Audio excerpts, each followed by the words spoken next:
combating with climate change. It puts carbon pricing puts a monetary value on carbon emissions and creates a market-based incentive for businesses and individuals to reduce their carbon footprint. By pricing the emissions, we aim to make the true cost of carbon emissions visible and encourage businesses to adopt green business practices and invest in low carbon technologies. Today, in our first session, we will hear from a panel of experts who will share their experience in implementing carbon pricing policies in China, Indonesia, and the European Union. We will learn about the different approaches and challenges faced by each country and explore the lessons that can be learned from their experiences. We know that China has been taking significant steps to combat climate change. Their carbon pricing policies are aimed at reducing carbon emissions and promoting the transition towards a low-carbon economy. Indonesia, on the other hand, a developing country that is highly vulnerable to the impacts of climate change, has started its emission trading system, firstly, on the electricity sector. And as far as we know, the scope will enlarge to other sectors in the future.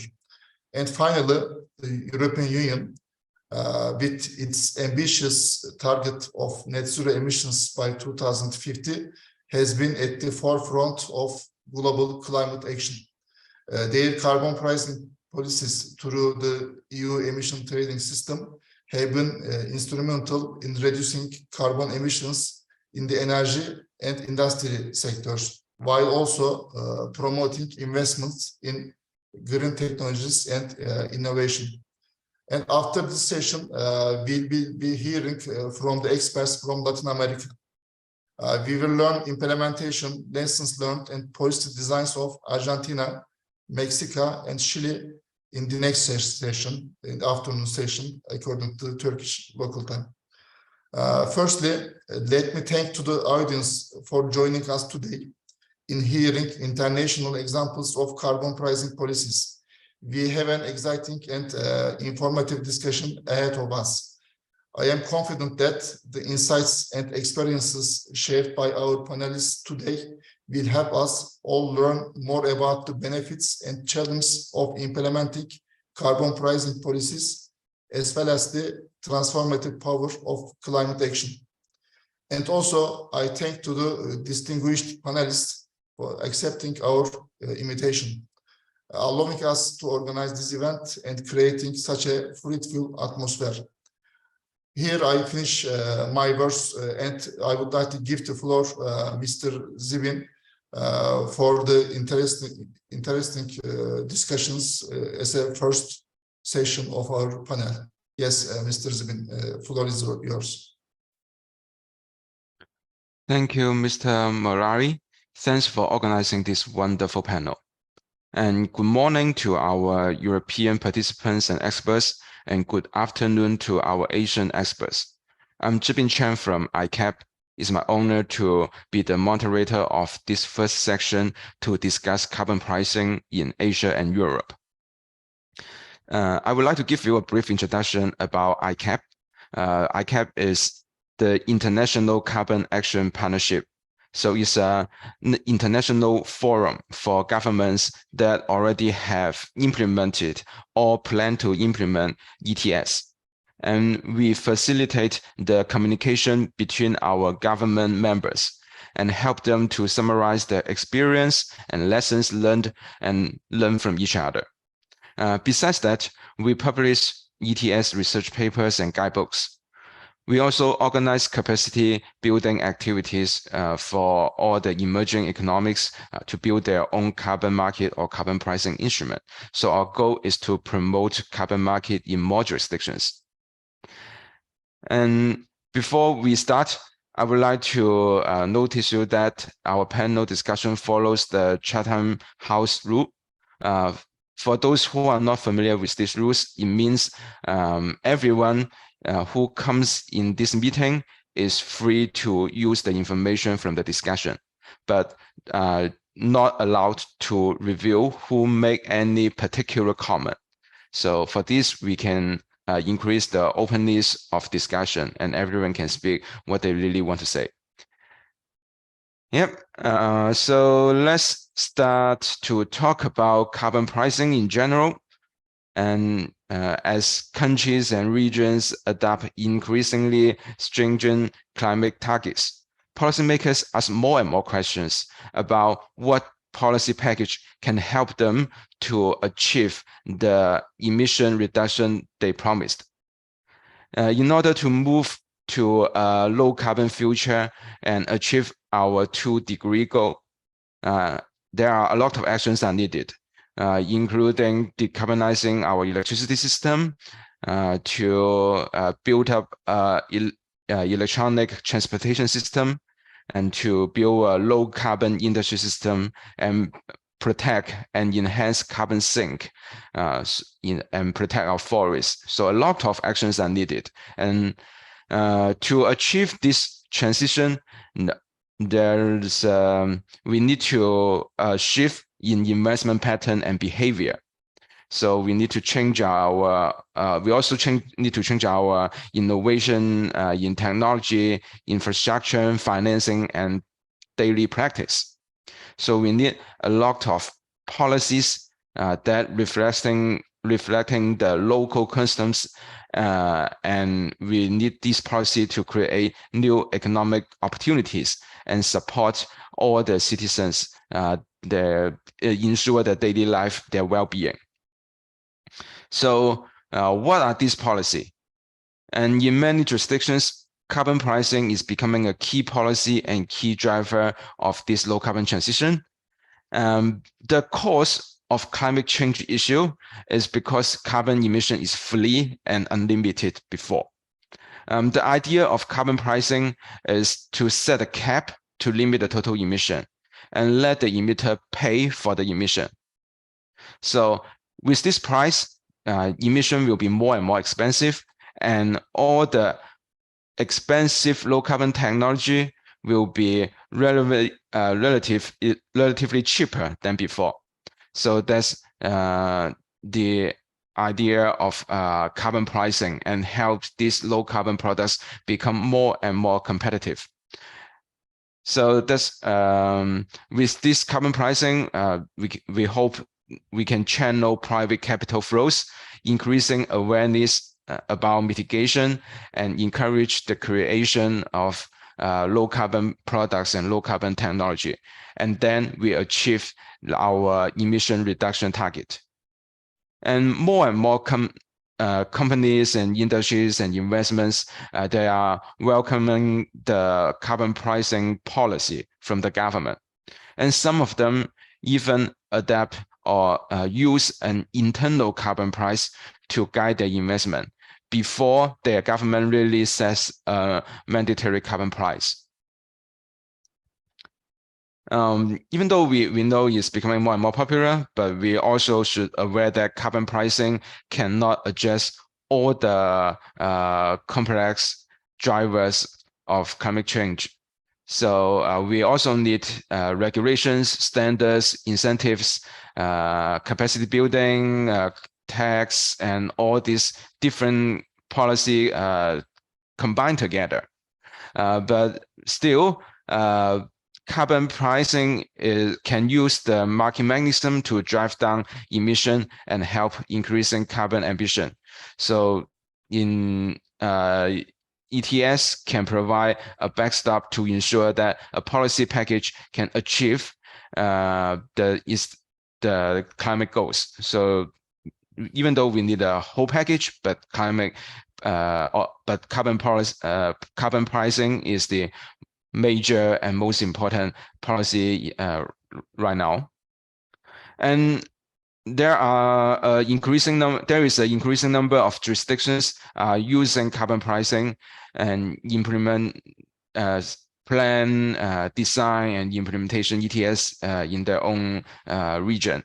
Nowadays, ETS are operated across 4 continents in one subnational Union, the EU, and in 10 countries, and 21 states or provinces, and 6 cities. So these jurisdictions cover over 55% of the global GDP, 70% of global emission, and 1/3 of global population. More countries, especially emerging economics, are developing their own carbon pricing tools. And internationally, carbon border adjustment mechanism, not only EU, but more and more countries like UK, US, they are discussing to implement something similar like the carbon, like the CBAM. So internationally, carbon pricing will be more used in international trade topic. And also we have Article 6 under Paris Agreement that may mean like the CORSIA, International Aviation problem, and also in the international shipping area, that there are more carbon markets will come in the international region or international topics. So carbon pricing will become more and more mainstream in different areas. So it's great to see Turkey also considering establishing carbon pricing. To maximize the effectiveness, any ETS needs to be designed in a way that appropriate to its context. And in this, both conceptual analysis and practical lessons learned from existing ETS around the world. That's why we invite our 3 distinguished speakers from China, Indonesia, and EU. So enough talk from me for the introduction, and now I will introduce our speakers. First, we have Luyue Tan, from China. She will give us an introduction of China ETS. Luyue is the senior carbon analyst of Lufinitiv. It is a London Stock Exchange Group company. She currently focuses on China carbon markets, offsets in China's voluntary markets, emerging markets in APEC area, and EU ETS.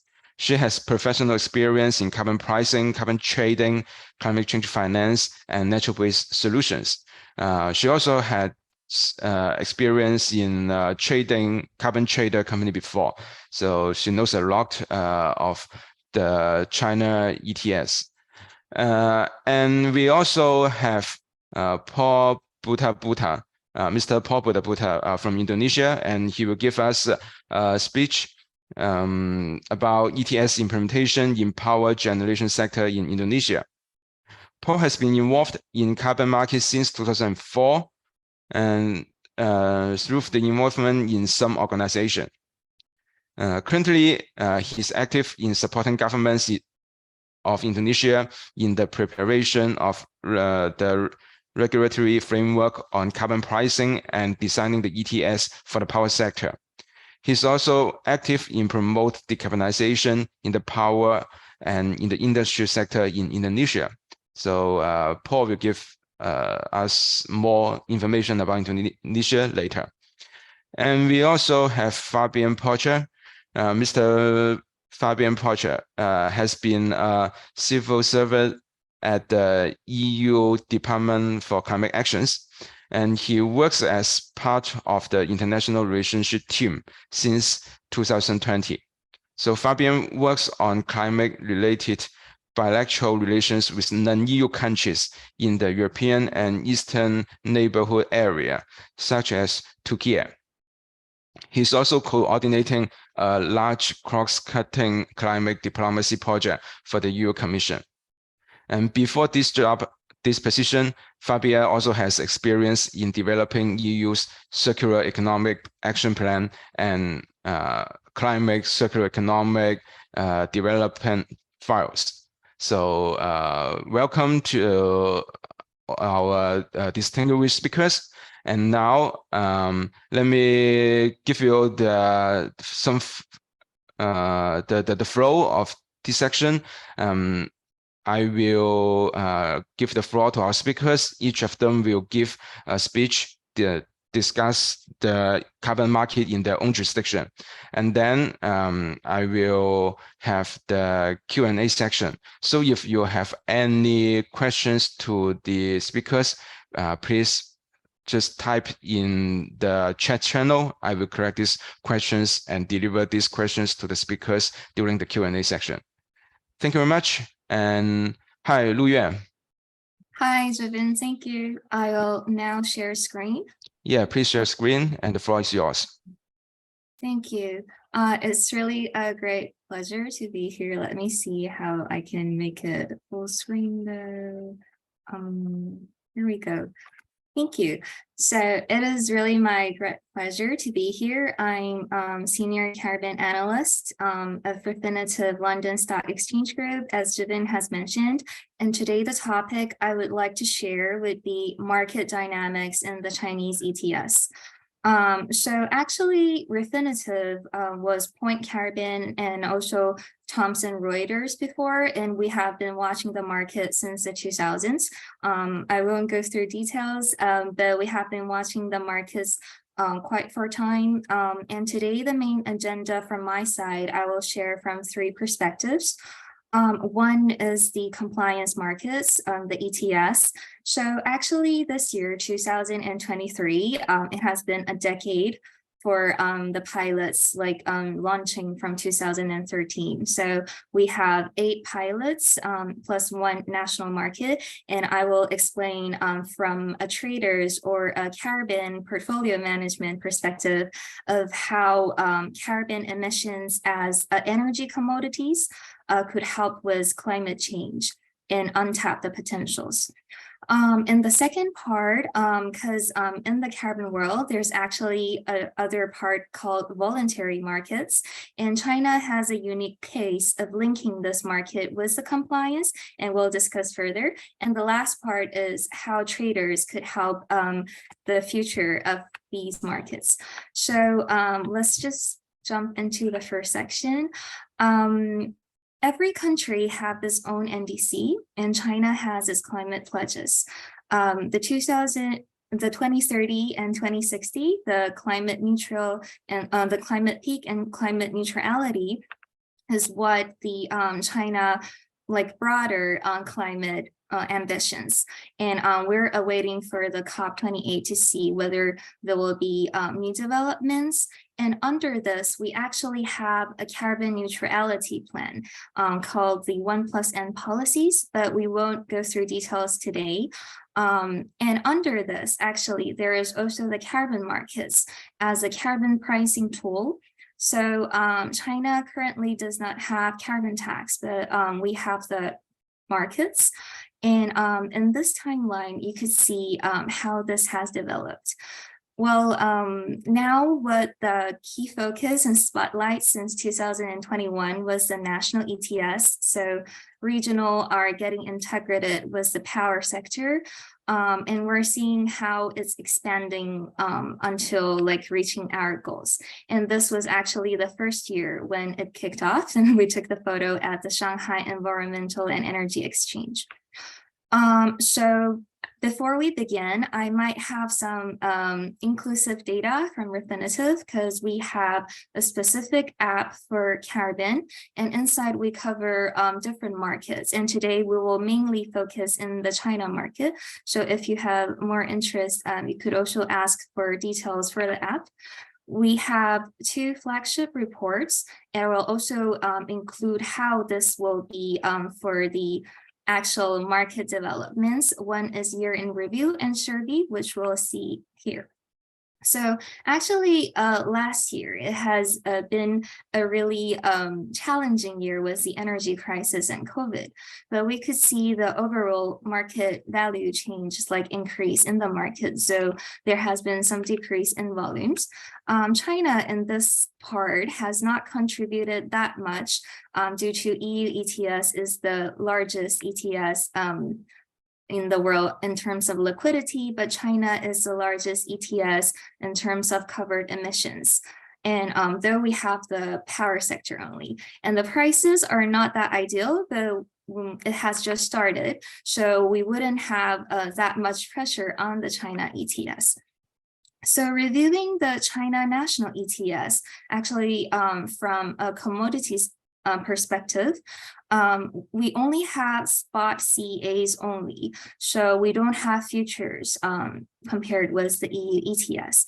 And market participants are only the compliance entities, but we want to, like, as a reminder, China ETS is just an infant or a baby if we see it from the EU ETS starting from 2005, and we won't give it so much pressure.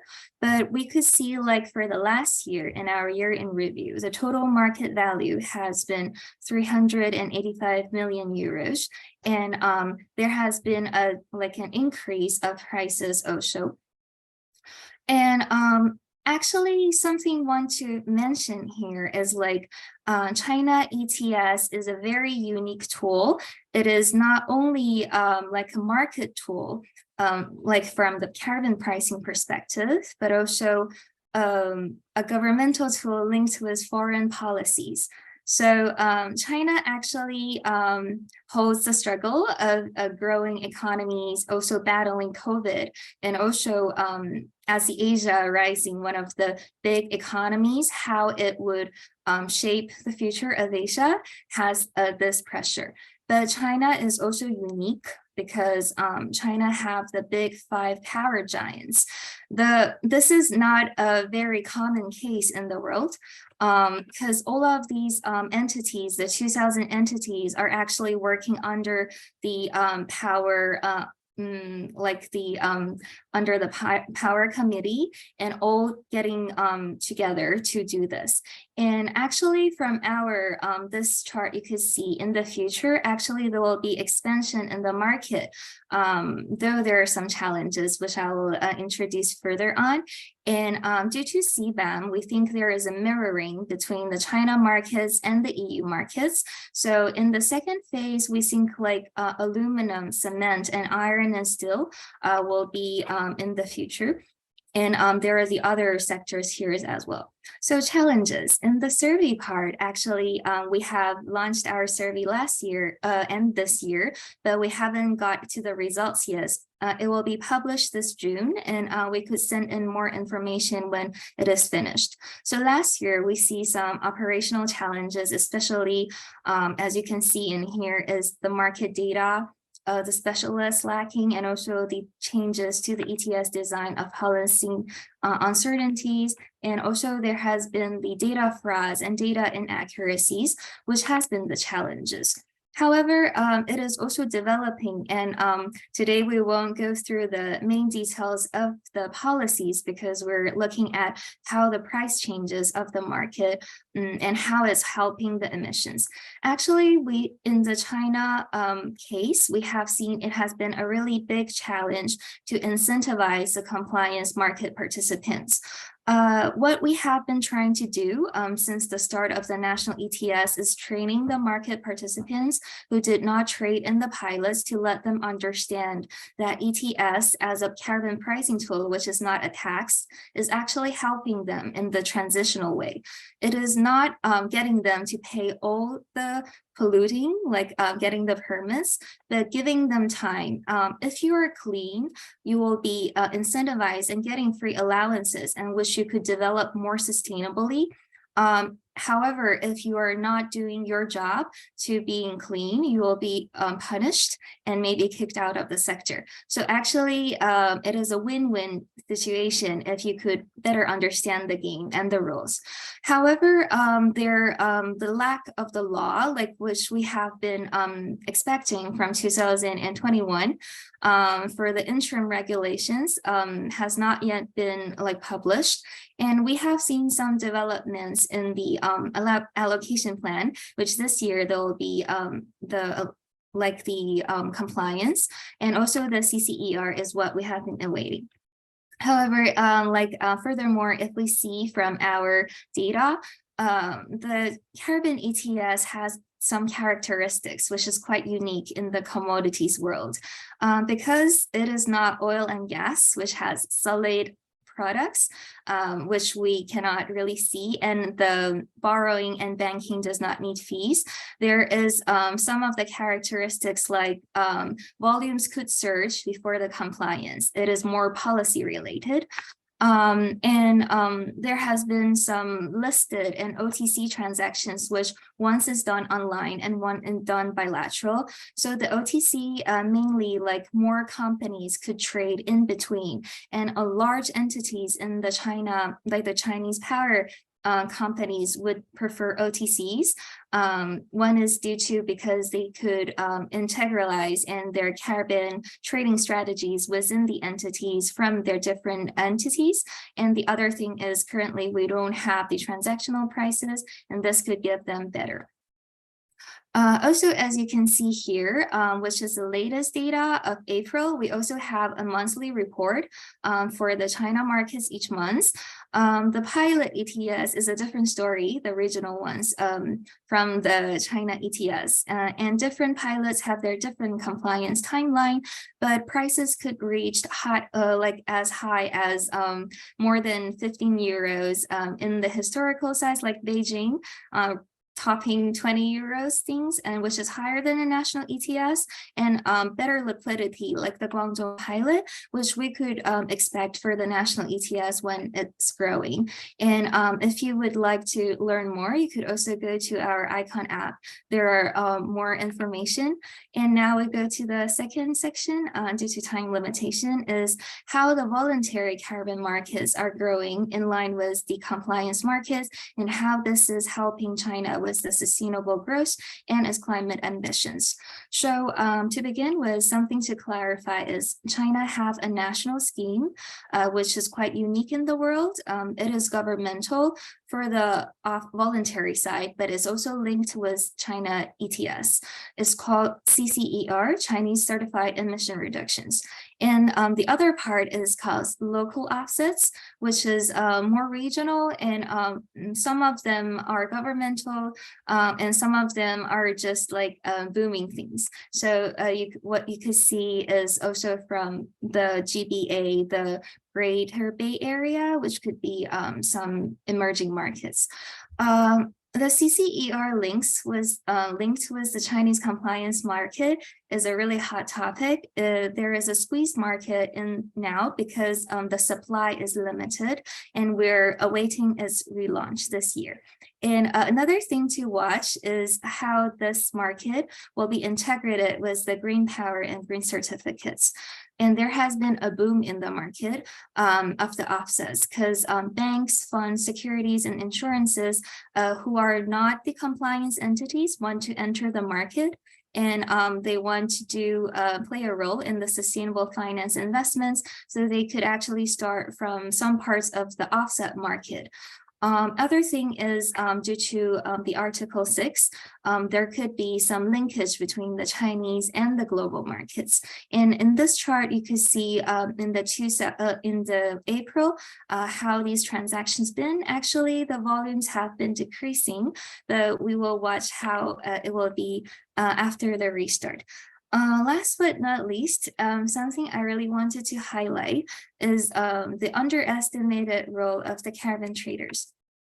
Some of the participants might not be from this sector, so I actually used an illustration.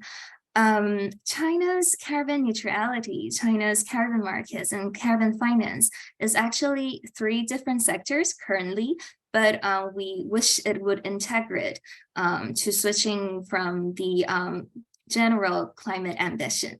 It's more like particles that you could see from the left-hand side of the cars and vehicles. It hasn't been integrated yet, but it has to be linked. I mean, because there is the top-down goals of how much you want to reduce the emissions, and carbon markets is a cap and trade thing, as we have introduced in the beginning. But something we did not highlight is Chinese markets are now not, they do not have a strict cap. So it's actually intensity based. So, but it will gradually switch to cap like how it will like be allocated to the different sector, how much you would like to emit, and it would better guide the carbon financing world with more market participants and futures. But rather looking at the history of commodity traders, when oil and gas sectors once have like not see the potentials of commodities traders, how they have large in the markets. We think like this is also the case with the carbon market, since this is also an energy commodities. There has been the legendary roles how traders could help with the strategic building, getting information, and helping drive regional markets. And we're awaiting for the COP28, the Middle East, this year in Dubai also. And we wouldn't dig into the details, but actually there will be more carbon products linked with the energy transition and the emissions that we will see to help resolve our issue, because we only have one planet, and we think the carbon markets as a key climate policy tool will help untap with the help of traders. And that's all from my side. Thank you. Thank you, Luyue. Well, yeah, as you mentioned, it has already been 10 years since the first Chinese pilot launched. And it also reminds me a lot of my histories, my previous work experience. I did join some policy design and policy research work since then. But yes, even though the national ETS is still a baby, but it's great to see that we already have a market. We already have all these flows of price and a lot of creation in the offset markets. So thank you, Luyue. And I did have some questions for you, but I will leave to the Q&A section. Yes. Thank you. Talk to you later. And Luyue talked about China has intensity-based power market focusing intensity-based carbon market focusing on power sector, and now Indonesia also launched a power market. It's also intensity-based power intensity-based carbon market focusing on power sector. So now, hello, Paul, and please give us more information about the Indonesia carbon market that just launched this year. The floor is yours, Paul. Thank you, Zhibin, and thank you, our colleague from Turkey, Mr. Morali, our colleague Okan, for inviting me to this event. I would like to share a short presentation about how the setup of our Indonesian ETS is done. As already mentioned by Zhibin, in Indonesia, the carbon market, the ETS is actually designed first for the power sector.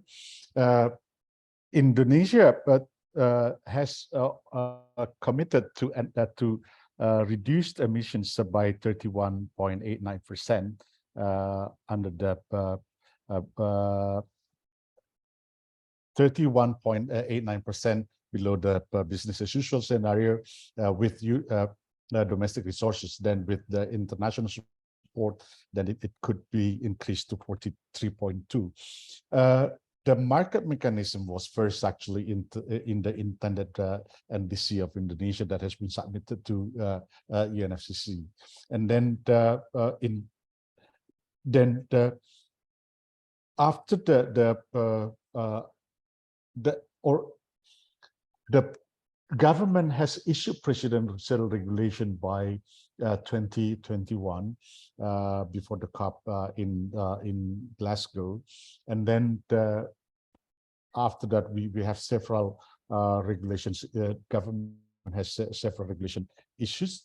There are two important regulations that has been established or issued by government that lay the ground for the implementation of ETS in Indonesia. The first one is the regulation from the Ministry of Environment related to the carbon market, the procedures and so on, and the second one is the regulations from the Ministry of Environment, Energy and Mineral Resources. But when we started the let's say initiation of the regulation in 2019, we do not have people, or in particular government officials that have sufficient experience in carbon pricing. So of course we have been participating in the carbon trading in the past as part of the CDM, and there are some other voluntary carbon market also VCM projects also built in Indonesia, but it is not sufficient enough for let's say the designing the rules and the technical for the ETS. But in the past we have support from PMR through the Partnership for Market Readiness that would prepare the study for the feasibility for the implementation of a market-based instrument in Indonesia. And for in that study, we introduced or we look at the power sector and also in the cement industry. And then, as I mentioned, there is some regulations that are established. The first one is the presidential regulation, and the second one is actually there is a law. It is not specifically designed for carbon tax, but that law is for the harmonization of taxation regulations, where in that regulation, in that law, they include the carbon tax. And this has been used as a basis for the designing of the ETS for the power sector, because as part of the carbon tax sections in the law, it says that the carbon tax should start with the coal power plant. But if the coal power plant would like to reduce the emissions, for example, then they would be able to do so by buying allowance or carbon credits from the markets. So that's why the ETS that we have now basically is under the tax regime. That's why we have so-called cap, trade, and tax. And the tax in our sense is actually similar to what you have in EU, the penalty. If you don't submit your allowance, for example, then you will have to pay penalty for that one, the missing allowances. So the current design of the tax in the law, it said that the minimum tax would be about $2 per ton CO2, but the tax rate would be linked to the price of the carbon in the market. So it is the minimum price. So if we design the ETS that we could increase that we could set the price quite high, then the tax rate will be also high, which means the government actually intentionally would like to see the carbon trading ETS running instead of the carbon tax. So this is what the intention of the government. So at the current design of the ETS that we have, there will be no limitation of carbon credit to offset the allowance, the missing allowance. There will be until 2030, it will be divided into 3 phases. Phase 1 until 24, and phase 2 will start 25 until 27, and phase 3 will be 28 to 2030. It starts with the coal power plant, but later on, now we start with the coal power plant with the capacity of above 100 megawatt. Starting next year, it will, let's say, include also coal power plant with the capacity above 25 megawatt. And then 25 onwards, it will be decided whether the ETS will be for the whole power sector, whether the industry will be included later on, and so on. So this is still the being discussed among the government. So as already mentioned by Zhibin, the ETS is based on the intensity. So as you can see, for example, here the intensity, the carbon intensity for as a basis for calculation of the allowances for 25 to 100 megawatt, it is 1.297 ton CO2 per megawatt. So, but with the time, this intensity will be reduced. So now for this period until for this year, there will be 99 coal power plant participating in the ETS, mostly with the capacity between 100 to 400, and there will be let's say coal power plant that 60 unit then with a capacity above 400, that's about 25 units, and then the rest will be small capacity of mine mouth coal power plant. It's only 14 units. But if we have all the coal power plant included next year with a capacity above 25 megawatt, then we will have participants of about 150 participants. But now with this 99 participants, it is already covering 86% of the coal power plant in Indonesia. So what is the problem now, or the challenge that we have in the implementation of ETS in Indonesia? It is really, if Zhibin said that China ETS is still baby, and then in our case is a one month baby, it's very young. So we just launched by February. Then it's still a lot of things to be done. For example, the exchange will only be launched by September this year. Soft launching will be by June. So then that is the first thing. So the second thing that we see that might be a problem, actually, whether this intensity is actually the right let's say method for determine determine the cap or the for allocations. So we are still trying to see how we could do that. What would be the best for us, or whether we would follow the absolute emissions or so on. The second issues that that becomes a challenge for us is actually about the subsidy. So the thing that we have now, the government is subsidizing the electricity quite heavily.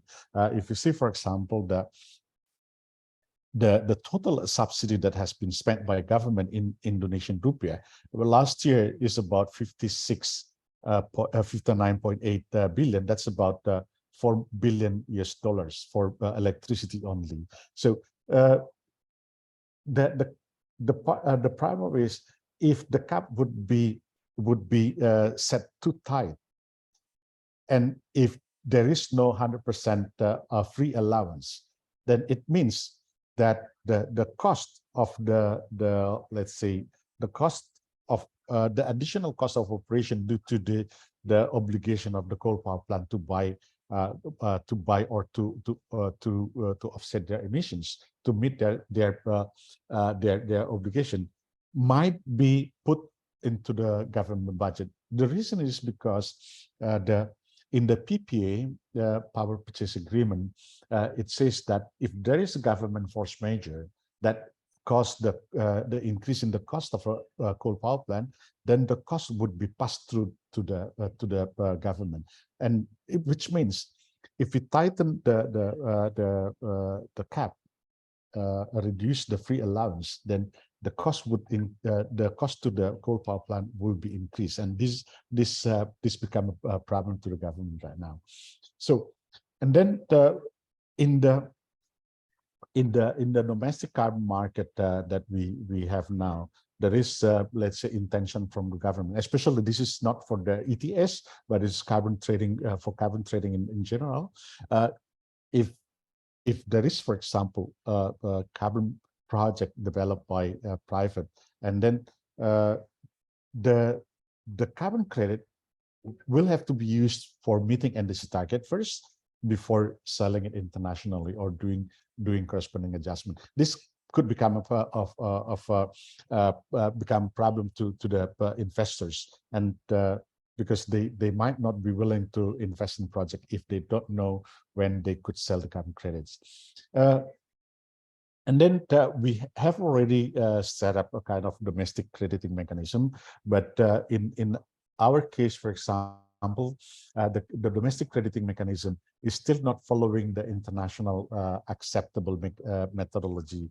For example, we in the methodology, they don't the methodology doesn't acknowledge the additionality, and then becomes a questions about the integrity of the carbon credit later on. So this is the other issue that we have.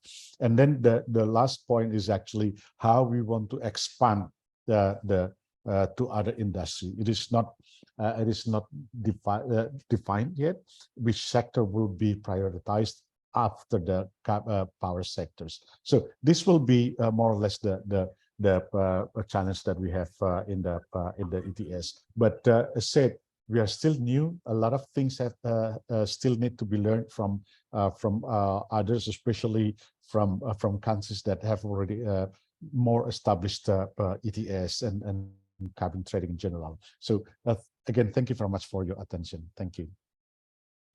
Thank you, Paul. Yeah, I see some similar discussion or some similar questions that China and Indonesia faced, such as in how to transfer from intensity-based target to absolute target, how to in line with the national NDC, and how to build more international standard or international accepted offset market. So these are the questions that we face in common. Thank you very much, and I will have some questions prepared for you later, but we also see some questions in the chat channel. So we will go back to you later in the Q&A section. Thank you, Paul.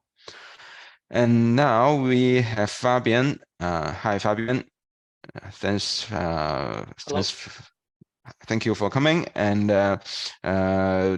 China and Indonesia is the carbon market in these two countries are babies, but the national ETS is a grow up. We can say that, right? So let's hear some grow up story and what experience for these babies. The floor is yours, Fabian. Thank you very much. Thank you very much for giving me the floor and for inviting me. Can you see my screen? Yes. Okay, great. So here we are. Okay, so my name is Fabien and I work at the European Commission's Climate Department. I'm going to, in the International Relations team, I'm going to take you this morning through a little bit of the history, not too much. Sorry, Fabian, sorry for the interruption. Can you put it in the show mode? Sorry? Can you put it in the slideshow mode? Right now we see the editing. Yes, yeah. Okay, so maybe it's not the right screen. Yeah, maybe you can. Is this one? Is that better? Okay, yes. Yeah, okay, yeah. Great. Thank you. So indeed, the ETS, the European Emissions Trading System, is a grown-up, young grown-up, full of energy, not a baby anymore, and full of potential also for the future. And I'll try to show you how. Fundamentally, it is the biggest carbon market in the world. It is, I'm told it's not exactly the first. There were a couple before, but it was created in 2005 and follows the principle of the cap and trade principle. So fundamentally, the ETS sets an overall limit, the cap, on greenhouse gas emissions for all sectors included, and currently this is power industry and aviation. I'll come back to this. Within the cap, companies receive or buy emission allowances, and they can trade them as they see fit, and the cap decreases every year, ensuring that total emissions fall. One emission, obviously, one emission allowance gives the holder the right to emit 1 ton of CO2 equivalent, and when this ton is actually emitted, the emitter has to surrender the equivalent amount of allowances. The allowances are auctioned or allocated for free. And this system basically allows us to encourage research and innovation, reinforce commercial interest in low emission technologies, and certainly not a detail in those times, generate revenues by auctioning allowances to be used for climate change policies. So this is basically what it looks like if you want to simplify it a little bit. It operates in 30 countries, so the 27 countries of the European Union plus Iceland, Liechtenstein, and Norway, what we call the European Economic Area since 2008, and covers approximately 40% of the EU's emissions, approximately 10,000, 11,000 stationary installations, and about 400 aircraft operators. This is what the cap looks like. Here you can see on the cap and the let's say historic and future emission trend, hopefully for the right part. On the left you can see what has happened in the past, and on the right you can see what is expected to happen in the future to 2030, in particular with the ETS revision that is practically not ongoing anymore and is adopted, and I'll come back to this at the end of my presentation. As you can see here on this graph, the ETS has gone through different periods, different phases. So phase one was basically a sort of pilot between 2005 and 2007. It covered only CO2 emissions for power generators and energy intensive industries. Almost all allowances were given to businesses for free. Penalties were for non-compliance were quite minimal. It was a little bit of a learning by doing, but it successfully established a price on carbon at the scale of the European Union for the first time. It basically showed it was possible to do free trade in emission allowances across the EU, and it also established the infrastructure needed to monitor, report, and verify emissions from businesses covered. However, in the absence of reliable emissions data, phase one was basically based on estimates of emissions, and as a result, the total emission, the allowances the total number of allowances exceeded emissions, and the price unfortunately fell to zero by the end of phase one. Phase two, however, coincided with the Kyoto Protocol commitment between 2008 and 2012, and was arguably more successful. It had a lower cap on allowances. 3 new countries, Iceland, Liechtenstein, and Norway, that I mentioned before, joined. New gases were added. The proportion of free allocations fell slightly to around 90%, and some countries started auctioning. However, this phase also ran into problems. So it was based on actual emissions, the lessons learned from phase one. However, it ran into the 2008 economic crisis, which hit the European economy quite badly. So this led to a very large surplus of allowances and credits, which heavily weighed on the carbon price throughout phase two. Phase three, starting in 2013, was a radical change, so to speak. For the first time, we had a single EU-wide cap on emissions instead of a system of national caps. Auctioning became the default method for allocating allowances, and it still is, instead of free allocation. Harmonized sets of rules for allocation were introduced for free allocations. More sectors and gases were included, and a little bit of a process started in order to use ETS revenues in order to encourage innovation. Now, from 2020 to 2030, we are in phase four. which I will perhaps explain in more details when I tackle the ETS revision, but fundamentally the principles of phase 3 are still valid, with a stronger cap on emissions, better targeting of what we call carbon leakage, and obviously the Innovation Fund and the Modernization Fund, which are key instruments for us to incentivize low emission innovation. So sorry for interrupt again, Fabian. The audience say, and then also see that there is a black bar at the right side of the screen. Oh, so sorry. Maybe you can share only the slideshow. Yeah, that's better. That's better, but still Okay. a little bit. But you should be fine. Yeah, that's even better. Yeah. Okay. Okay, great. Yeah. So this is what it looks like. You can see here the emissions actually, the emission reductions actually delivered by the ETS throughout its almost 20-year history. The parts in blue that you can see here are reconstructions. They're estimates in order to take into account the extension of the scope that happened in particular in phase 3. But which were not part of the ETS back in the days. Obviously, what we can say is that the ETS has been successful, and in particular to help the EU meet its target to reduce emissions by at least 20% by 2020, which was the initial objective, and this objective has been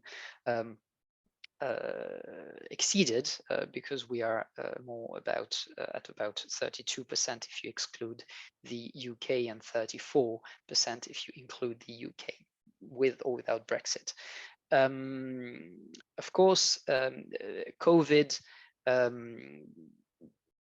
COVID introduced an element of uncertainty in the downwards trend that we have observed over the last few years. So obviously, for the first time in a long time, emissions increased quite drastically in 2021 after the 2020 downfall by 7%, but they are still 4.4% below 2019 levels. So if you basically forget a little bit about 2020, then the downwards trend remains, and that's the most important. Okay. Yeah, so just a word on the allocation methodology. I said that auctioning was the default method for allocating allowances since 2013. So up to 57% of the allowances are allocated through this method, where we have around 3 million allowances auctioned almost every day through a dedicated platform. The exact auctioning volume is determined annually based on the provisions of the ETS directive, and may also be impacted by the functioning of the market stability reserve, which I will present in a minute. The other part of the market, free allocations, are still granted to address the risk of carbon leakage. And this, of course, remains a critical part of the market. Since 2013, free allocations are allocated on the basis of benchmarks.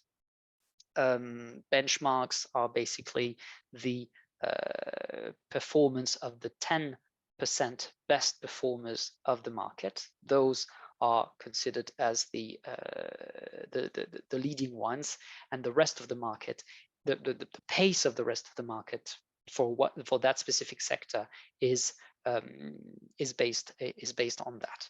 We have, for instance, 54 benchmarks covering practically all the sectors covered by the ETS, and those benchmarks are obviously updating in a dynamic way in order to reflect the evolution of technology. This has not prevented the ETS in its infancy to generate a significant surplus of allowances as of 2011. I mentioned the economic crisis of 2008. A certain exposure to international offsets also caused this amount of allowances to be present on the market and to weigh on the price. This led to the creation of the Market Stability Reserve, which kicked in 2019. So here you have basically a sort of animation in order to explain how the Market Stability Reserve acts. Yeah, exactly. Between it is a volume-based instrument, not a price-based instrument. This is absolutely critical. So it intervenes on the market by withdrawing or releasing allowances. So it withdraws allowances if the traffic is beyond 833 million, and it releases allowances if the traffic is below 400 million. So the Market Stability Reserve is the main driver of the price increase that we have noticed, and it has helped absorb the surplus, and it is fundamentally a rule-based instrument. So there is no room for discretion based on political considerations. This is a critical element because the rules are clear and transparent and the same at all time. This is the evolution of the price on the ETS. Main drivers, as you can see on screen, are the higher ambition and climate and political commitment to climate action, the MSR, the Market Stability Reserve. However, as well, the increased use of coal in electricity production has been also a driver in price, and we've seen that again in the last few months. The two graphs that you can see here on the right, the one on the top shows you the price over the entire history of the ETS, and you can see here, as I mentioned, at the end of phase one, the price dropping to 0, and then in the 2010s, due to the excess in allowances, the price staying quite low at times as €5 per ton, and then from the moment roughly 2018-2019 when the MSR kicked in, you can see that the price started increasing for quite a long time to about 20-25 euros, and then since 2021 you can see that it is roughly around 80 euros per ton, with a significant drop after the beginning of the war in Ukraine. However, the price has come back to its previous level. The ETS generates a lot of revenue between 2012 and 2020. It has generated 57 billion euros. In 2022, only considering the price of allowances at the moment, 30 billion, and 75% of it is spent on climate purposes. Here, I hope you can see it clearly. You have the EU ETS here in the overall picture of carbon revenue in the world. So the red part here are carbon taxes, and the blue part are carbon markets. So you can see that basically the EU ETS is roughly more than half of the revenues generated by carbon markets globally, and almost half of the total carbon market pricing revenues. And this obviously includes also some of member states. Germany has an additional carbon market. France has a carbon tax. So does Sweden, and so does Finland here. So these obviously are compatible mechanisms.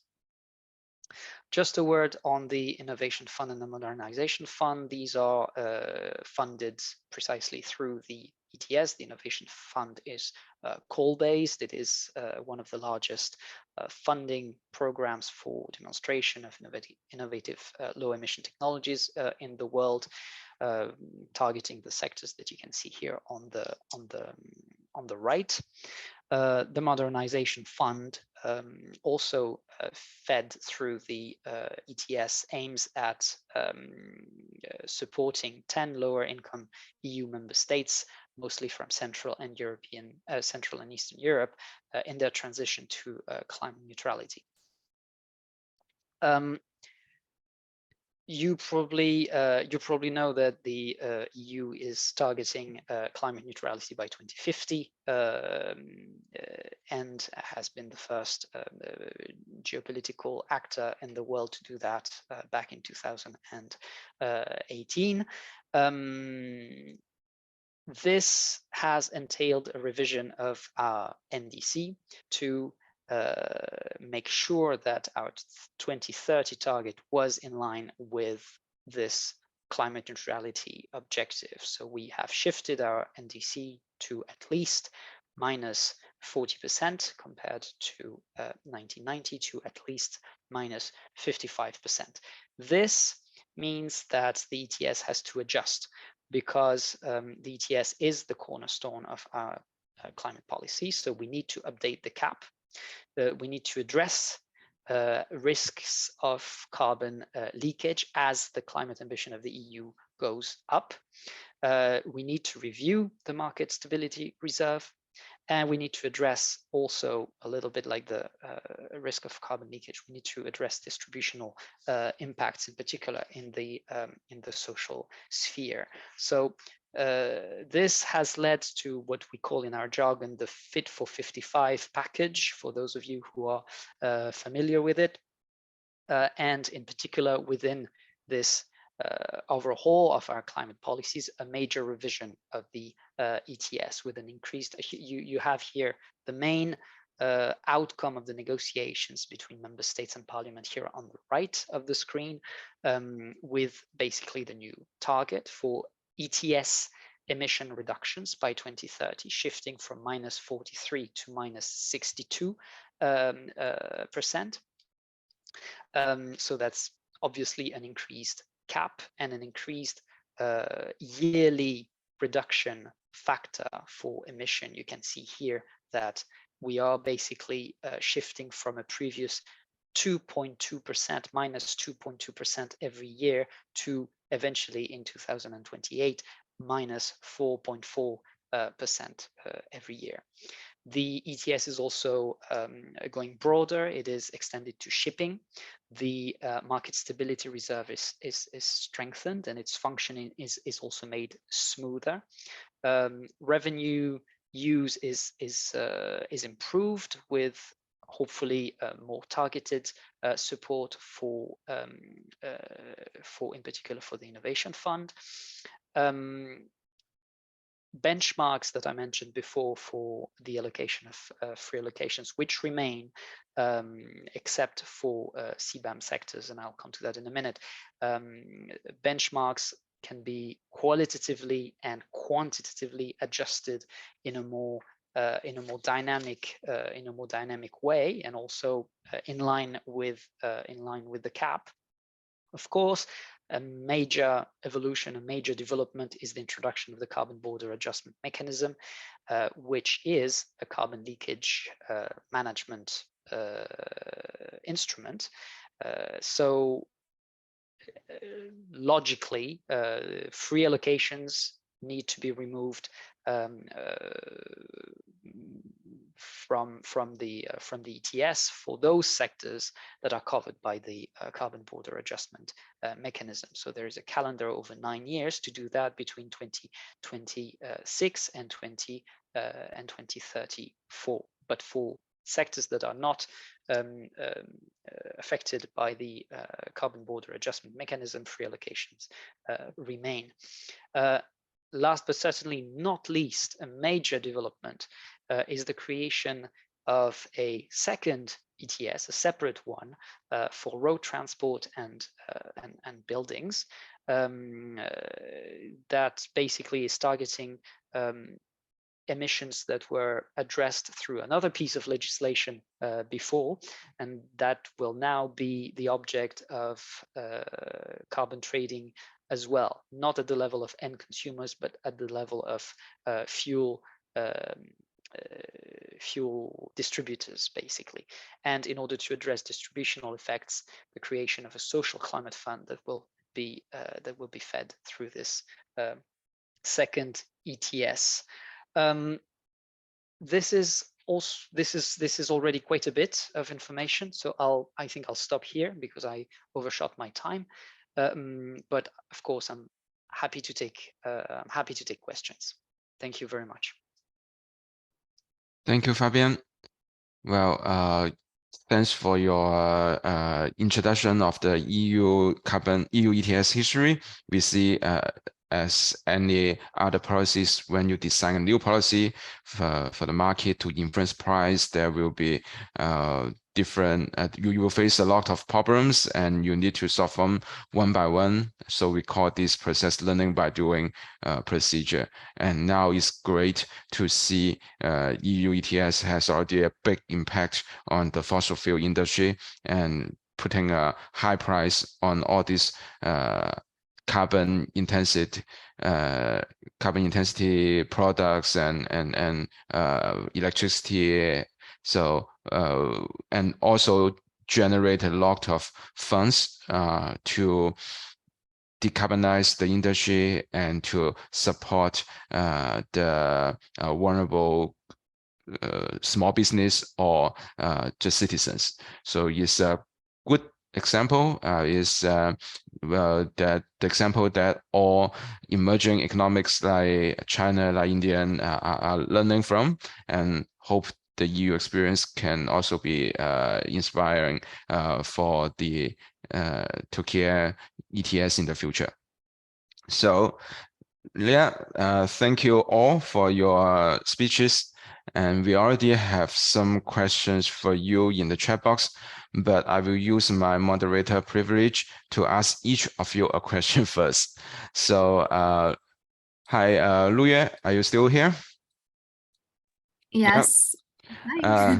Hi. I want to ask you a question. So China and Turkey have a lot in common. Both of these countries rely on fossil fuel, still a large portion of the energy consumption. And both countries are exported oriented. And both countries need to maintain the balance between decarbonization and industrial competitiveness. So the lesson from China are available to for Turkey. So my question is, during the transition from pilot to national ETS, what are the major lessons from the pilot? And what kind of challenge during this transition, and how the Chinese government overcome these challenges? Thank you. That's a really good question.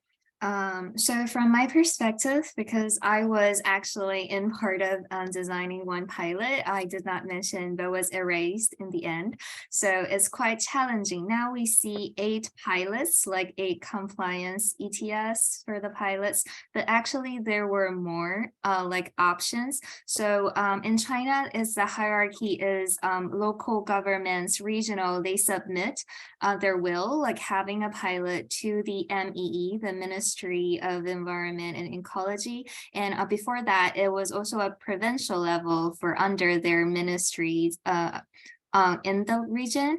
And so these 8 pilots actually had different characteristics. And the lessons learned mostly, I think, is one is how the policy. So there's actually a very good infrastructure of policies designed from the pilots that most pilots have, like, for example, the trading rules and the top down, like, for example, some pilots had auctioning, which the national ETS did not have, but there were also challenges, like as I have mentioned, because designing, setting a price, like the initial price when you start a market, and also having an exchange was really complicated. You have to calculate the marginal abatement cost, like the MAC curve, and you have to select the different industries and sectors, like to rank their emissions. And getting the data was very challenging. I mean, because carbon emissions itself, as an intangible asset, could be challenging, and also but it also provided a very good base, supported by the EU and the China-European Working Group. So a lot of experts have grown. However, one of the things like we see in China national ETS, like also I shared in the challenges, is about the policy uncertainty. I mean, it's a characteristic of China itself. So everything needs time, like for law, it takes longer than some countries to pass that. And also the governmental sides of the top down from China, like for the carbon emissions, could be also a very good example to see how the collaboration between the ministries and setting up the exchanges and having them integrated to keep up the efficiency is very crucial, like because previously before 2017 it was NDRC and now it's MEE, and they have really different strategies and ways of doing this is from my side. And also financial products, the things, derivatives in the pilots were a very good thing, but it will be challenging to do that in the national ETS. I also mentioned in my last slide, because we don't have an absolute cap or a strict cap. This is very challenging for the investors, and also from commodity side, when you don't have a cap to see the supply and demand. Thank you, Luyue.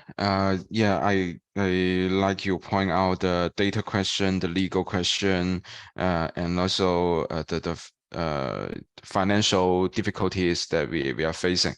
And these I think are all similar questions for emerging economy when they develop their own carbon market. And so that leads to my question to Paul. Hi, Paul. Yes. Hi, Paul. As Luyue said, the data problem was one of the major challenges when establishing the no matter the pilots or the national ETS. And we also know that Indonesia launched a pilot phase before the official carbon market. So can you tell us about how to develop the MRV capacity, how to what's the lessons learned from the pilot phase, and what is your suggestion to build up a good MRV system? Yeah, thank you, Zhibin, for the good question. So as I mentioned during the presentation that we got support from PMR in the past to develop kind of monitoring and reporting for the power sector. And now actually we have a kind of quite good monitoring of power sectors, where they will all power plant management actually have to submit their data on monthly basis. The data that they have is actually data that is part of the transactions with the state-owned utility companies. So since we have kind of support from the PMR, the data in the power sector more or less is actually quite well prepared, but it shows actually that without any good data, I think Fabian would agree on that, we would not be able to develop ETS, and that's the good thing that we have learned from the PMR project last time. So that's also the reason why we start with the power sector, because the power sector is the only one that have really a good data, and because it is of the interest of the power sector, power plant management to submit their data, then it becomes easier for government to collect all the data. Or on the other hand, the utility company, the state-owned company, PLN, for example, they also have this data. So the only missing thing that we have now in our data management for the power sector is actually power plant that is not in the grid system, but a power plant that is for captive use, or power plants that are in the industrial zone. And so this is something that government is still working on, and that's why they will come late in the introduction of the ETS. That's the thing. So the second thing on the pilot that you mentioned, I would not call it actually pilot. So because it is really not pilot. It is only a kind of piloting the trading. It's not the piloting the ETS. So by the time that we had this pilot trading, we didn't have the regulations yet. We didn't know how the ETS would work. The government would only want to test how the trading among the coal power plant would work. That's the only thing that has been tested. So that's why in the discussion with the colleague from the government last time, I told them that we should not use the terms pilot ETS, because it's really not true. But at least from that pilot trading, we see how would be the willingness of the coal power plant to, let's say, to trade if they have, let's say, if their emission is more than what they should be. So that's the thing that we can learn from that. But on the so-called pilot, actually, is not the real terms. So that's why actually we considered this phase one of the ETS in Indonesia a kind of learning ETS learning curve for us, because this is the one phase for us that we could see how it works, what would need to be improved, and so on. So this is the thing that we want to use it for, let's say, for improvement. That's why we think, for example, or we start already thinking of readjusting the ETS. We start already discussing, for example, now we put the cap and allowance together with 100% of free allowance. So in the future, learning from, for example, what is done in the EU, that in the industrial sector, for example, or in the power sector, that that all of them have to buy all their allowance. while in the industry that you still have the free allowance for partially. So this is the thing that we want to see separating the cap and allowance. And this is already part of the discussion for the future ETS in the power sectors. So we are trying to let's say, see how we could improve the ETS in the power sector in Indonesia. Thank you, Paul. Well, yeah, different, even the same word means different meaning, different exact meaning in different jurisdictions. I agree that even though everyone wants to have a pilot to test the policy, that this pilot are also the different pilot design in different jurisdictions to meet the local circumstance. And yeah, well, I will not call it pilot anymore, but a test for the Indonesia trading. And it's also good to see you mentioned you have good data in the power sector, and they submit monthly data. That's good for the scheme, and I hope this experience can be helpful to our Turkey audience. And also, I have a question to Paul. To Fabian. The questions to Paul will come later. The question to Fabian. Yeah, so it's about a little bit more about the diplomacy. So Turkey is negotiating is accession to the EU as a member state. So for countries applying to be a EU member, the EU offers support to help them align with EU-wide rules and regulations. So on the topic of ETS design and implementation, is there any support from the EU that facilitates the Turkey and how this can be benefit to them? Yeah. Okay, thanks for the question. Indeed, so we have indeed the Republic of Turkey is what we call a candidate country to the European Union, and as any candidate country, they have access to what we call the Instrument for Pre-Accession Assistance, IPA. So IPA is the main instrument for doing this. I don't have the exact number from the top of my head, but we're talking about 14 billion euros for the period 2021 to 2027.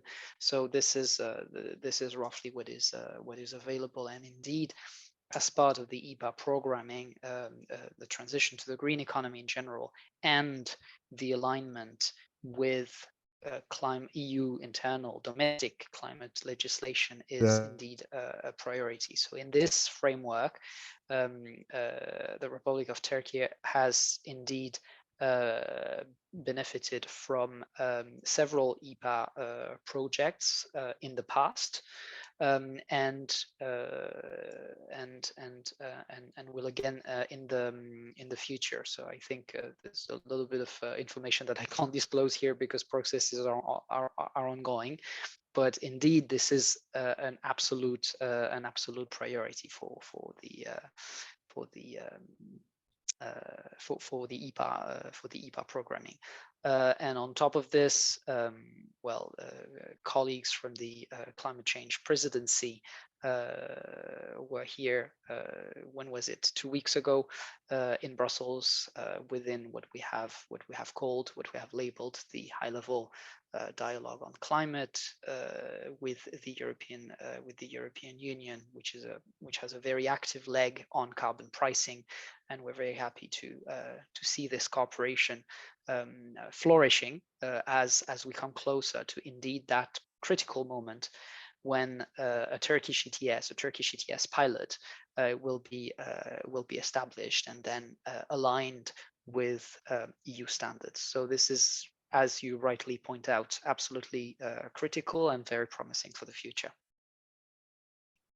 Thank you, Fabian. Yeah, hope that in the future, no matter how the whole political procedure goes, we hope to see Turkey can accelerate its transition to low carbon future low carbon industry and higher carbon pricing soon. Yep, and so Paul has another meeting, so so he left a little bit earlier, but we still have Luyue and Fabian, and we had some questions from the audience. The questions first from Luyue. Luyue, the audience asked you some questions about the China ETS. So is there any market or platform to trade offsets? And can the offsets accepted by the ETS? So another offset question is who sets the standard for CCERs? So you can answer these two questions first. Yeah, sorry. So the first question is yes. So currently for the CCER, we have 9 pilots market, and you could trade on CCER in either one of these. One more than the compliance market is Sichuan exchange, as I showed in the monthly report. And however, with the relaunch of the CCER, we believe these 9 regional CCER markets will merge into one, which is the Beijing Green Exchange, like upgrading to the national CCER exchange. So if you want to trade CCERs, this is the way to find your exchange. If you want more information, we could also provide you in our Icon app. For the other question, was sorry, the other question is who sets the standard for CCER? Yeah, it is so carbon emissions, there are in one category, so is compliance and voluntary. So it is all currently under the Ministry of Environment and Ecology, who sets the standard, and we are also waiting the new regulations for this one. Yeah, thanks for your answer, and some additional information for the audience. In China, all the allowance and CCER must trade in the exchange. So even for like OTC trading that we in Europe, OTC trading sometimes means you need to go to the exchange, but in China, all the allowance and offsets trade inside exchange. But when we say OTC in China, it means two parties they just have an agreement, but they need to go to the exchange to finish the transaction. So that's some additional information. And Luyue, another one for you is the why China still have pilots and national market together. Why not merge them? That's a really good question. Actually, I got that from a lot of like EU clients. To be honest, the pilots have very like different sectors, and it's very complicated if we have introduced in the presentation. So actually I skipped this part for a larger audience, but to give you a brief description. So as I mentioned, when you design a pilot, you will rank the top emitting sectors, and different regional pilots are very different from their manufacturing and their emissions. For example, like the Shanghai pilot include aviation, shipping, and for Beijing, most of the things come from data, like the data things like data centers, and even in Guangdong you have pottery, ceramic sectors. So not all of these sectors are currently in the design of the national ETS or at its priority. So actually the national ETS includes the 8 main sectors, though aviation due to CORSIA is a bit late behind. So we actually, from my perspective, we actually need these pilots to drive the emission reduction.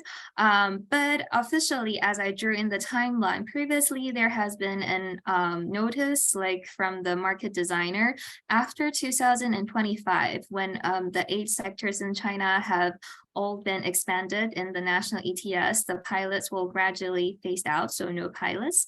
But as it has been delayed with COVID and a lot of things, we shall see how that will develop. Thank you, thank you. And I think it's always painful to kill a pilot. All this carbon allowance trading, they are assessed in people's accounts. So it's always very complicated to end a pilot, to how to deal with this remaining assets. So it's not easy call. And as China only cover power sector, all the remaining sectors in the pilots, or we say in the regional markets, they're still needs to be regulated. So I think there's also some reason to keep the pilot. Yeah, thanks for that. And some questions for Fabian. The first one is about how to design the tool standard, the scope for the MSR that for 400 to 833 million tons. How did it decide? Yeah, thanks for the question. The problem that the MSR attempt to and successfully manages is the problem of the surplus. So it's a volume problem. I saw that question. I also saw the ancillary question to it. Is it a price making mechanism? So the short answer to that is no, because it is not. It is not price-based, it is volume-based. So it addresses a surplus in the number of allowances. It doesn't address the consequence of it, which is lower price on the market in the 2010s. Because if you didn't address the volume problem, then you would basically address the consequences rather than the causes. So why 400 and why 833? These figures, I was not involved in that decision myself, so I don't necessarily know all the details. But these figures were assessed, and all policymaking in the European Union is science-based, so there are impact assessments behind them. These figures were assessed as being appropriate in order to ensure an appropriate level of traffic on the market, in order to absorb the surplus. By the way, we are still learning by doing on the MSR, because the MSR is, well, perhaps not a baby anymore, but it's also a little bit in its infancy, because it's certainly not as old as the ETS, and it is the result of a long learning process. And within, I mean, I didn't give a lot of details on it, but within the overall revision of the ETS that is just being concluded these days, the MSR is also going through a slight revision itself by intervening in a smoother way on the market, like trying to avoid the threshold effect. Like if you go right above 833, then the MSR comes in with its all might, 24% feed, and that's it. I mean, we're trying to introduce a little more gradual approach in order to make sure that the MSR adjusts to the market more easily. So this is also a learning process. But the key, well, let's say the two key lessons here are that those rules are set in stone, so to speak. They are in the EU legislation, so there is no political discretion as to when the MSR intervenes, and fundamentally it is indeed volume-based. So it is, well, it's difficult to argue that the MSR is not a policy intervention. It is a policy intervention. However, it is not driving the price, it is driving the volumes. Yeah, thanks for that. And I agree that sometimes the market needs some intervention, but as long as we have a clear rule, we have transparency, that's that the market can see how it goes, that's fair enough.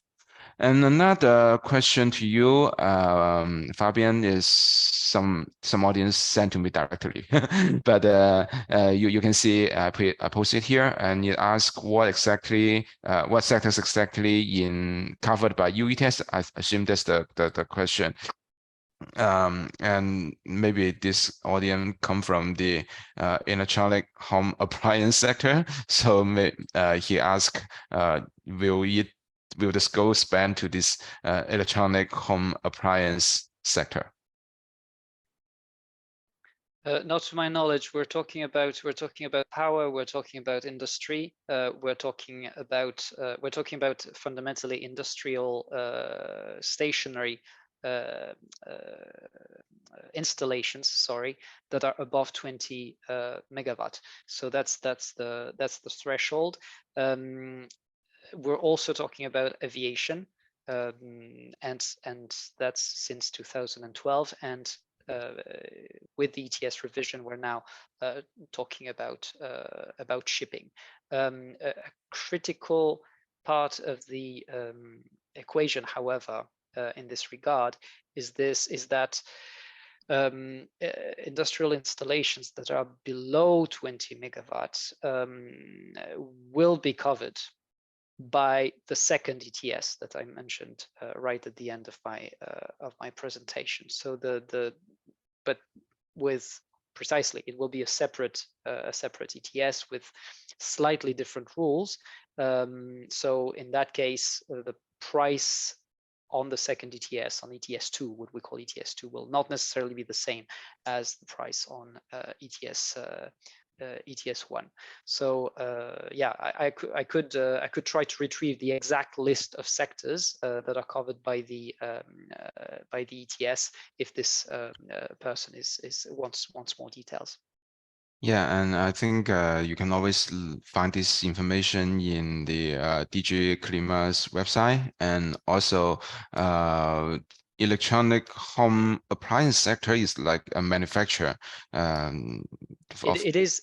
Yeah. The key question is the 20 megawatt threshold, with the caveat that I just mentioned about ETS2. Yeah, so if this audience is talking about making a washing machine, making a microwave, I don't think the direct emission in these factories are high enough to reach the threshold. Okay, thanks for that. And an audience asked 3 questions, but I will pick the second one for both of you. How should the different ETS should be harmonized globally to increase the effect of emission trading and the environment impact? This is a very good question. We have potentially implementation of Article 6 of CBAM, of CORSIA, or already implemented CORSIA. So I want to ask your views on this. Luyue, maybe you can have your thoughts first. Sure, this is a very interesting question. Actually, I am not in charge of voluntary, so just one hint is I have a good colleague called Masha who looks through VCM. But yesterday there was a panel which she has been, and we have seen the survey for the similar question is, what do you think will be going to be the path for decarbonization for commodities? So results of the participants were like, most of like 73% of the participants thinks there will be a combination of carbon accounted commodities, lower emission commodities, and new fuels of the future, while carbon accounted commodities was the least. That was a very interesting thing from my side, because we have seen a lot of carbon pricing tools, and ETS as one major of them. I mean, this is a great start to start from ETS harmonization.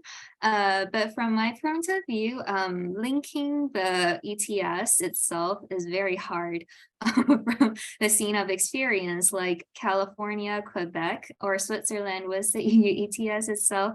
took very long, and also it has geographical, from my side, similarities, or from the policy things that cooperations. But from the voluntary side, it might be easier, as we've seen initiatives and emerging markets growing in the APAC regions since last year.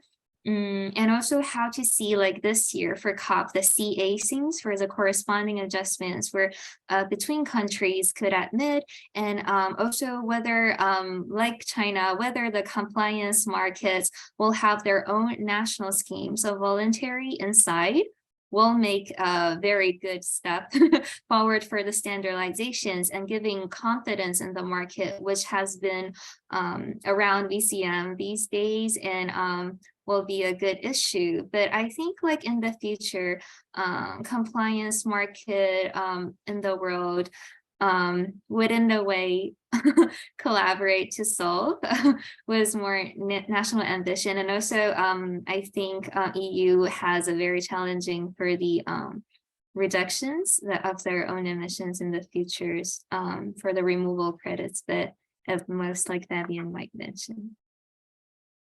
Yeah, thanks for that. Yeah, we see Hong Kong, Singapore, and Hainan, and all this Malaysia, Indonesia starting all these voluntary markets. So this is a good way that to indirectly link all these markets together, and we will see how the price can harmonize in the future. And also we see EU trying to adapt, at least is already approved legally, to adapt the carbon border adjustment mechanism that will also encourage other jurisdictions to have their own carbon price signal. So Fabian, can you tell us a little bit more about that? About CBAM? Yeah, about CBAM, or how it will affect the different ETS system globally. Yeah, CBAM indeed. Well, CBAM, first of all, is a carbon leakage risk management tool, and it is a border tool. So it increases indeed. It makes it. It incentivizes. Sorry, that's the word I was looking for. It incentivizes the creation of and the generation of more ambitious climate policies around the world. It really stems from the idea that there's no point in the EU raising its own ambition if emissions are just going to go elsewhere in the world. So that's really the rationale behind it. So we're very happy to see that indeed there is a global movement towards carbon pricing. Perhaps CBAM has a part in it. However, CBAM in itself is just one tool. It really does not address the entirety of the problem. So that's very important to say at the beginning.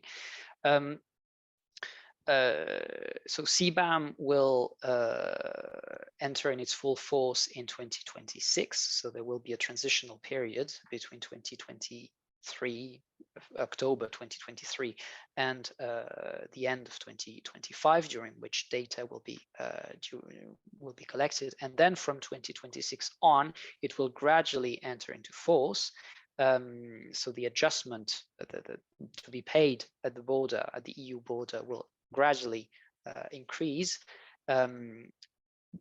Following the way, free allocations will be phased out for those sectors that are in scope. So we're talking about cement, fertilizers, aluminium, steel, those that we know.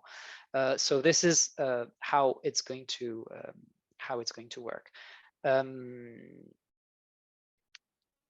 More details are to come also on the concrete implementation as data is collected throughout the transitional period. We can't know everything because CBAM is not born yet. We were talking about babies and grown-ups. CBAM is a new baby. It's a to be born baby.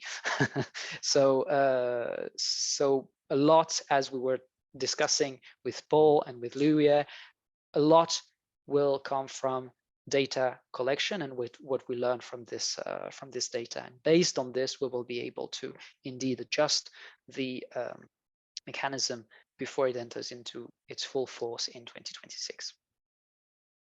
Yeah, thank you, Fabian. Yeah, you're absolutely right. CBAM is the EU policy to address the leakage problem, but of course it has its external effect to other systems. And even though we don't know the exact implementation details, but we will love to keep in touch and hope that you can show our Turkey audience more details, how to report, how to do the MRV, how to, if there is a carbon price in Turkey, how it can be recognized as a carbon cost by CBAM. So these details are very important, and hope that we can have further communication in the future when it comes out.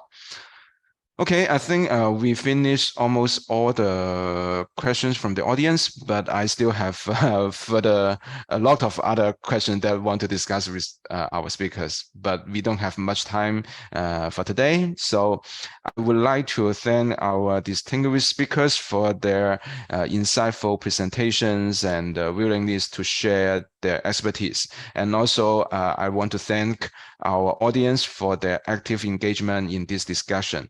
So we learned the valuable insights and experience about ETS implementation in China, Indonesia, and EU.